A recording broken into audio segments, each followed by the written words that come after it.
রাজ্য সাংবিধানিক পদ থেকে ইস্তফা রাজ্যপাল সিভি আনন্দ বোসের ইস্তফা। 2022 থেকে টানা দায়িত্বে ছিলেন সিভি আনন্দ বোস, হঠাৎই তার পদত্যাগ। চিন্তিত মমতা বন্দ্যোপাধ্যায় স্বরাষ্ট্রমন্ত্রী অমিত শাহকে ফোন করেছেন, হঠাৎ রাজ্যপালের ইস্তফা।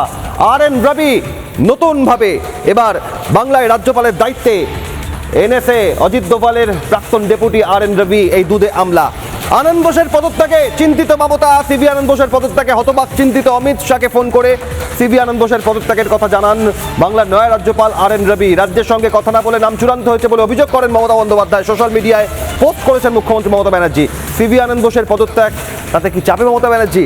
আর বারবার লাগাতার 2022-এর পর 2022, 23, 24, 25-এ বাংলা দেখেছে রাজ্যপাল বনাম মুখ্যমন্ত্রীর সংঘাত, সাংবিধানিক প্রধান প্রশাসনিক প্রধানের সংঘাত। আর সিভি আনন্দ বোস ইস্তফা দেওয়াতেই আতঙ্কে মমতা ব্যানার্জি।